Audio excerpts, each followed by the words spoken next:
Hey guys, welcome back to the channel. I've got a cool haul today. It's kind of an oversized load to say the least, but starting with, it's kind of the opposite, starting with something really super tiny. And I just dig old era cars, early 1900s, stuff like that. Just love it. It just really appeals to me. I think that they're just, I don't know, it's the beginning of automotive history, sort of, and I just love this kind of stuff. To see where we've come from, I think it's cool. Saw these on eBay recently. There's two. These both are in here. These are Auto Pioneers, and they're tiny, 1/48 scale and 1/50th scale. Although they both say suitable for O gauge. For trains, you know, if you were to build them for your train set. Glencoe models right there, and I think that is just the coolest thing ever, how they're just tiny. And the way this box opens up is funny. I'll open this up because there's nothing to it. Let's see, but the box opens like upside down. But anyway, show you something cute. Here are two model kits right here. Can't tell much about them because they're in a plastic. Those are two little model cars right here. The black one's one and the green one's the other. And they're tiny, and they're just neat. I mean, for heaven's sake, the instructions, ooh, that's bright. The instructions are, they didn't even finish tearing off the corner there. That's it for one. 1900 Packer and a 1903. What was this other one? I didn't even tell you what they were. 1903 Cadillac and a 1900 Packard. And they're just so tiny. Can't wait to build them one day. They're probably from something really old. I didn't look these up on ScaleMates, but they're so small. They're not from the Revell early Highway Pioneers. They're nothing like that, because they're even smaller than that, I think. I might be wrong, because just so happens that the next one I'm going to show you is a Revell Highway Pioneers kit, US Antique Series. And this one's got some age to it. Let's see if we can get to zoom in. Copyright. Yes, that is not a re-release. 1954. By Gallon and Gallon.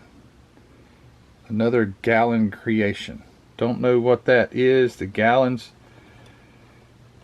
This is a 1909 Stanley Steamer. It is kit number H-34-69. I suppose that is 69 cents suggested retail price. I love these old mini kits like this. It is just super cool to me. There's some other ones that you could have got. Flying Cloud.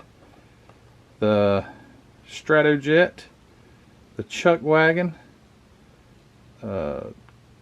Convair airplane, Model T, and a firefighter. I don't know if it's the same kit, but I sent Charlie Mack. I picked up a ship. It was the Flying Cloud Revell. It was from 1957 or something like that. I bet that's the same kit right there, unless these were all the same scale. And I don't necessarily know the scale, so let's just take a look at it, and I'll compare it to those O gauge. These may be 48 scale. Wow. No, they're not 48. I think these are 32nd scale, because you can see that the wheels are quite a bit bigger than that other one in the body of the car, the Stanley Steamer. Pretty darn neat. Here's the instructions. These are what's the most cool to me, is the old instructions. There's a man's arm and head in there. Yeah, look at that. This is not a repop. Just as yellow as a treasure map. I think they're just as cool as a treasure map, except I would like to find some treasure. And I know this isn't going to lead me to any, but anyway. Yeah, there's your instructions right there. That's it. Because there's nothing on the back. Tells you a lot about it. don't think it shows the scale anywhere. But I just had to have that. That was very, very neat. You can pick these up fairly inexpensive. 20, 25, well, I say inexpensive, $20, $25. But you're getting something that's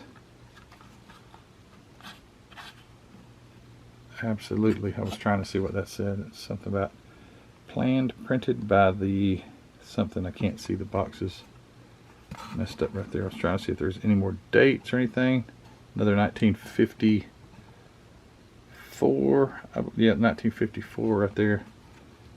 So this is getting to be one of the oldest kits that I have here. Alright, now these are tiny little bitty guys, just so cute. And then we're getting to something a little bigger. So I have a friend, his name's Billy, and Billy's good to me, and look what he sent me. Billy Bear, been a friend for a while now, great guy.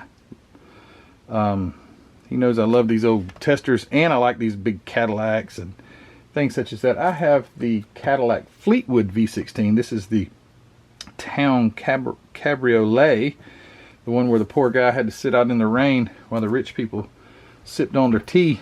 But this is a very cool kit, and I have actually been wanting this, and Billy knows me well enough what I like, and I was sure not. It was great to see this show up.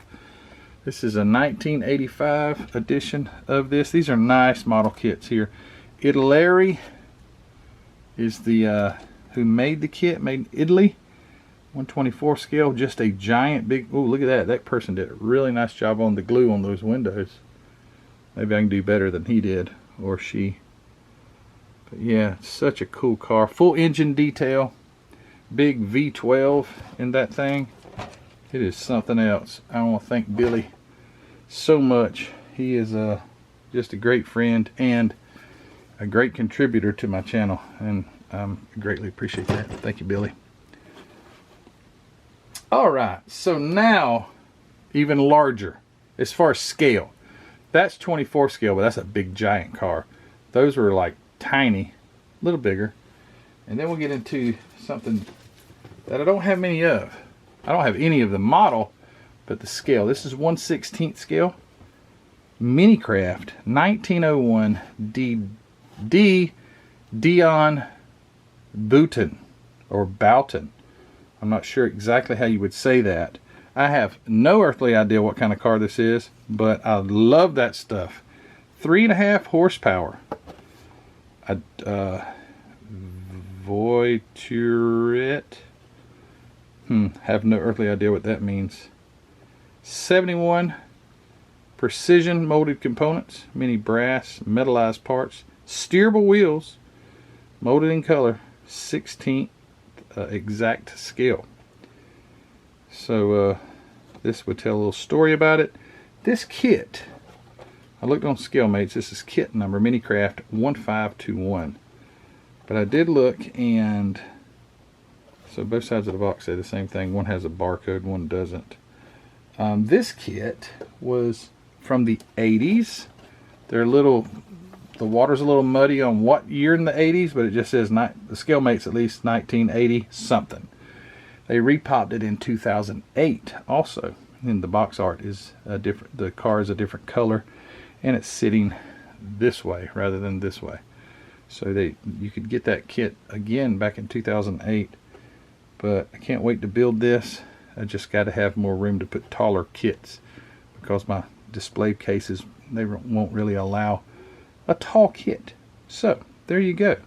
1901 Dion Boughton, however you say it, don't know, but it's in 1/16 scale. Very neat. Alright, getting larger. Not larger like scale larger, but larger in box size. And let's see here. I really was excited to get this one. It came in today actually in the mail. And I hope the camera's far enough back. Minicraft 1931 Ford Model A. The Ford Model A has got to be my all-time favorite vehicle. Stock 4-cylinder, spoke wheels, super low horsepower, runs 50 miles per hour if you're lucky, but it's my all-time favorite car. I prefer either the sedan or the four-door. I think the four doors are neat too. The back doors open in reverse, but this is super neat. It's a Minicraft were known for some warpages and things like that, but hopefully that's not the case. But look at that. Isn't that pretty? Man, that's nice. And the engine and all is well big enough to be able to put life-like plug wires and do some detailing. The doors open way up. I think the actual real car, they probably opened up pretty far, but looks, even the seats fold up in the back, or for you to get in the back seat. And the box is heavy. It's still wrapped, but the plastic is off. I mean, I'll be opening it. But kit number is 11211. Minicraft. There's nothing on the bottom of the box. Let me see if I see. Okay, here we go. Copyright 1998. Okay, so this is older than I thought. I had done some research. What's interesting about this kit is it was first produced by a company called Gakken, G-A-K-K-E-N. In 1977 was the first issue of this Model A, but it was by that company, Gakken. Then Intex reboxed it. I think Intex pretty much reboxed everything like testers. I don't think Intex really made anything. Believe it or not, 1982 Revell packaged this. I've never seen it, but I need to look for it. 1982 Revell had a 1/16 scale Model A, and it was this exact kit. And then this one, it was showing the box art from 2000, but it shows copyright 1998. It does, however, have a 6 of 01 price tag, $19.99. You couldn't get that for $19.99, but more than likely that is the original price tag, and it looks like 2001 is possibly when it was sold. So maybe Scalemates is pretty close on that, but it does say copyright at least 1998. But I can't wait to get this opened and check it out. I love Model A's. Just think they're the coolest cars ever. Matthew, you would take that over a Dodge Charger? Well, I don't necessarily know if I would, or a Hemi Cuda or something like that, you know, or a Boss 429 Mustang, but I really like Model A's. They're just the most classic of classic cars to me. And speaking of classic cars, here's something that's big. It's the Classic Collection 1913 Mercer Raceabout Type 35. It don't get much cooler than that either. Look at that. Actually, I thought that was a real car. That is actually the model. I was thinking that this was a picture of a real car until I'm looking at it. The tires have a name on them for the tread. Non-skid. Can you believe that? They say non-skid. What the world? Had no earthly idea. This thing is cool. This is a Bandai kit. So this thing's been repopped, or reboxed rather. Turn around this way, see if we see anything different. Here's some others that Bandai also had. Thomas Flyabout. A Rolls-Royce balloon car. Boy, that's ugly. Oh yeah, a Ford Model T. I gotta get that. Gotta find it. Duesenberg boat tail. Ooh, that's ugly too. Lord, that's ugly. And a Alfa Romeo Grand Sport. So yeah, this is a Bandai kit. And oops, these things are so giant. I got a little history on this. This was 1971 was new tooling for the car. And this one is a 1984-ish edition.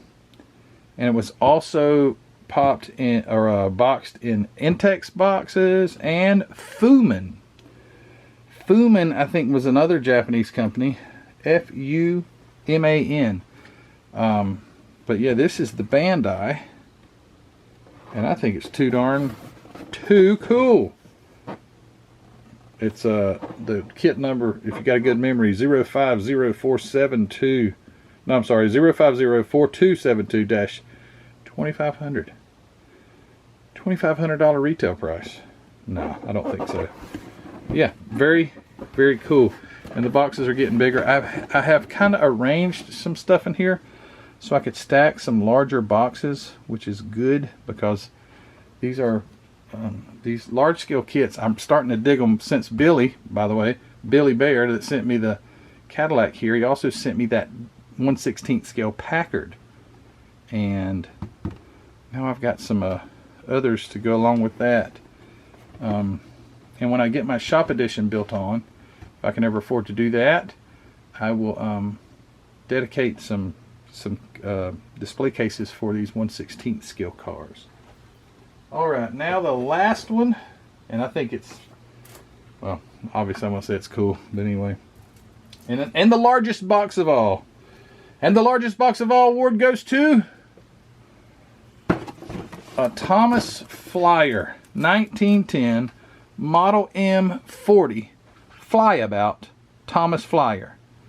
Made famous by the 1908 race, New York to Paris race. How in the world did they do that? Race, I guess they got on a ship and raced across. 1/16 exact scale, molded in 6 colors, fine detail engine, over 10 inches long, real rubber tires, and steerable wheels.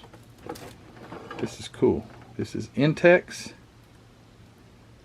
A lot of fun from Intex. Let's see if I can turn around without knocking the camera over. I was trying to see if it had anything else interesting. Had top speed of 57 miles an hour, 64 horse at 1500 RPM. You would think that car would have went faster than 57 miles per hour. You would have just thought that. But in the day, that was probably like land speed record or something like that. But anyway, this is really neat. Got this one in today as well. And did I say when this one? This was an original Bandai kit. A lot of these big kits were Bandai kits, I've noticed. But this was originally produced by Bandai, and it was boxed by Intex in the 80s. Sometime in the 80s, again, not an exact date, but yet it was an original Bandai. And now it is in an Intex box. It's got the plastic on it, but the people that I got it from had already opened it, so it's just a plastic on the top to protect it. But the coolest box art ever. And this box is like ginormous. It is. It's really big. It's got to be 2 foot long. So, thank you guys for watching me show you these cars that I got from my haul, and do appreciate all of your support, however it may be. Watching the videos is the most important thing that you could do as far as being supportive to my channel, and I really appreciate that. Yeah, these are cool. Let me know, guys, is it just muscle cars for you? Are you all over the place with do you have a particular era of vehicle that you like to build? Because like I say, I think that the most pleasure when I build comes from earlier, cars. They don't have to be 1900 or 1901 like this thing, but 1920s, 30s, just still had spoke wheels and things like that. And like this Cadillac 1933, what technology Cadillac and Lincolns and all these, 1933 had a V12 under the hood. And it doesn't say anything. Just, I'm sorry, I'm totally wrong. You know what? You guys are screaming at the camera. It's not a V12. It's a V16. I totally forgot about that. Sorry. I even looked up at my Fleetwood and it says V16 around the box. And yeah, sorry. Okay. Forgive me, okay? It's not on the front of the box. I was thinking V12 for some reason. A V16 in 1933. And it's not an airplane engine. That's crazy, man. Aren't y'all glad I corrected that? I would have got so many comments. That Cadillac, Matthew, is a V16, not a V12. Alright, I got you. Alright, guys. Hey, thanks for watching. Don't forget to check out hobbynutmodels.com. Linked in the description of this video. go check out Mark's inventory. Grab yourself a kit, some paint, some sandpaper, glue, an airbrush, all kind of other stuff. So go check out Mark's inventory, hobbynutmodels.com. Use the link in the description of the video because, if you don't mind, that links it to me, and I do get a little benefit from if you use that link. If you go straight to Mark's website, he doesn't know where you came from, but this tracks it. So use the link if you don't mind in the any of my videos. You can click on any of those, go to the description, click on it, take you over to Hobby Nut Models, and I always forget to say that, but anyway, regardless, use the link if you don't mind. And check out the Facebook group, guys. It's growing. It's great. So many people. I think we got 3,500 members now. Model Car Videos Facebook group, linked in the description of the video. Go join and share all of your model building stuff. Comments, compliments, pictures of your builds, progress reports on your builds, and all that stuff. Questions. Go over there and join up with the group. And guys, to you all that purchase from the spring store, thank you so very much. You're great. I appreciate the support in that way. And the Patreon guys, thank you so much. You're a wonderful group of guys. Love to get on those live streams. They're so much fun. And yeah, anyway guys, I've talked long enough. Thanks for watching this video. Let me know if you know any more history on these cars that I showed you. And we'll see you guys. No. You'll see this guy on the next video. All right, take care. Bye.